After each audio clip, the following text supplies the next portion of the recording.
This organization celebrates key values that I've worked very hard to not only instill in my personal life, but also in my professional life, and to impress upon those in the government of our state. A friend of mine recently shared an old Indian proverb, and it goes, "There is nothing noble in being superior to some other person. The true nobility is in being superior to your previous self." And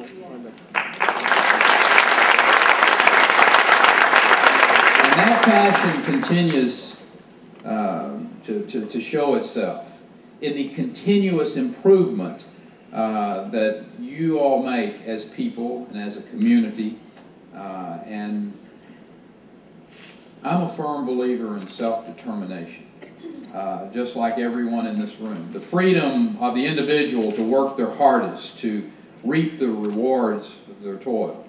I believe that government's role is to not overly restrict or excessively reward. We're having a hard time with that in Washington, by the way. but I understand, sir. I just want to make sure we're all on the same page of the hymn book here. Our real role is to establish basic protections, then get out of the way and let the private sector do what the private sector does best. It's create wealth, and, create jobs. My goal for that landscape of our state's economy is to reasonably level that playing field, if you will, on which people win or lose on their own merits, learning much from either experience. If you ask me, there's no place better to do that than Texas. I've had the wonderful, by the grace of God, I was born in Texas 50 plus years ago, almost 60 years ago. And I enjoyed the remarkable freedom that it offers a person to pursue a dream. It's the kind of state where you can be born in a small town in the outskirts of Mumbai and come to this country and have educational opportunities and end up the chancellor of one of the great university systems.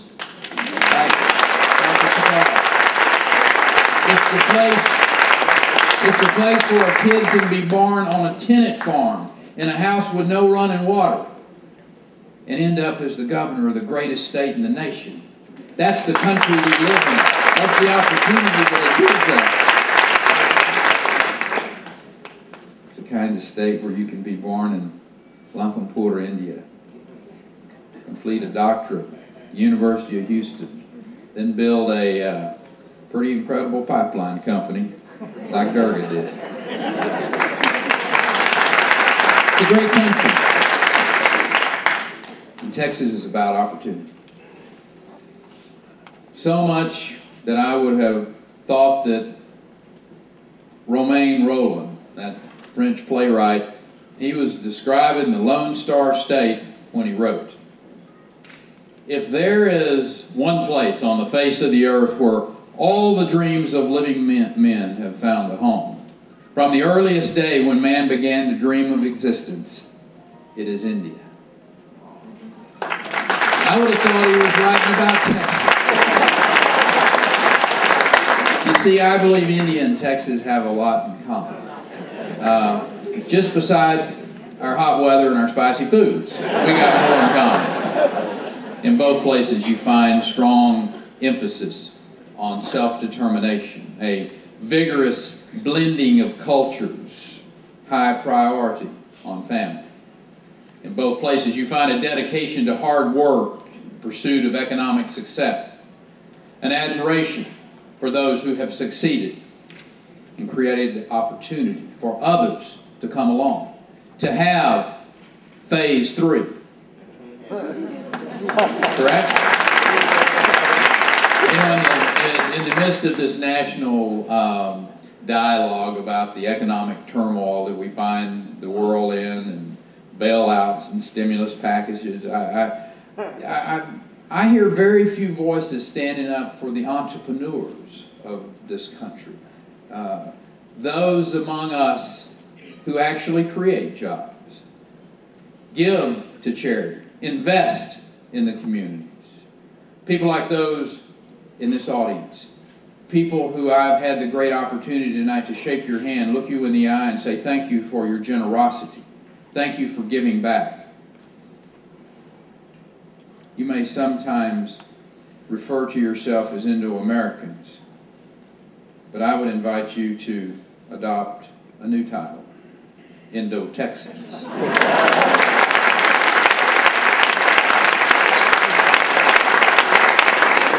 As the global economy continues to struggle, Texas is enjoying a degree of strength that most other states are very hard-pressed to match. Our success is built first on the hard-working Texas spirit, men and women like yourself, who have thrived on that level playing field that we've tried to develop here.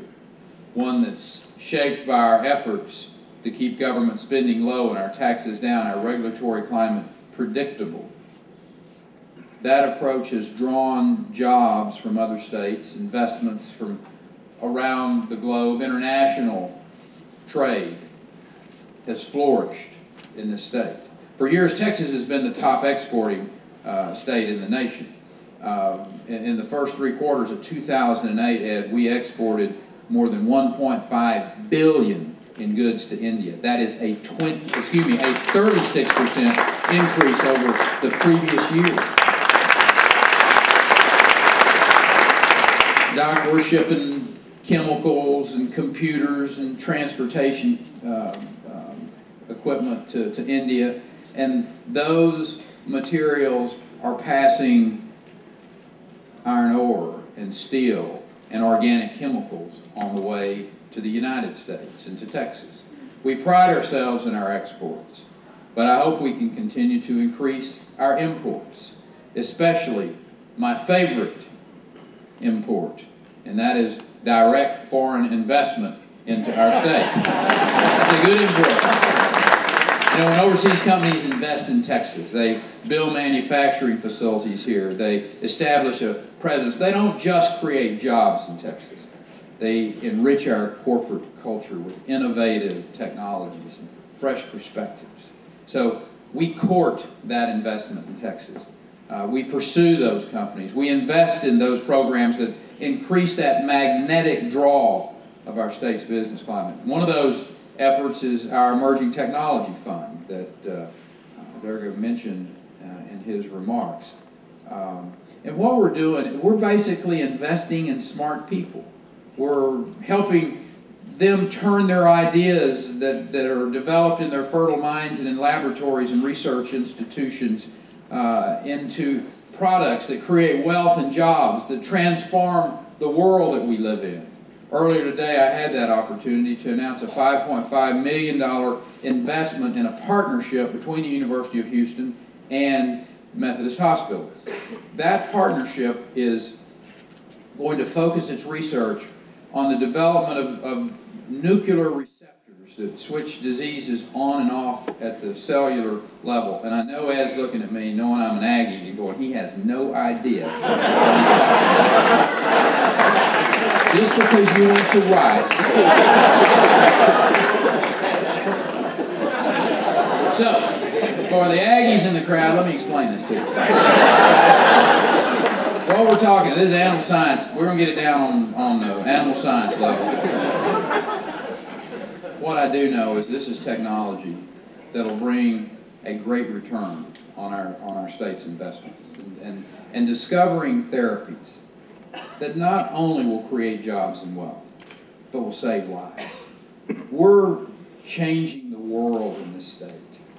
We're investing in extraordinary technologies.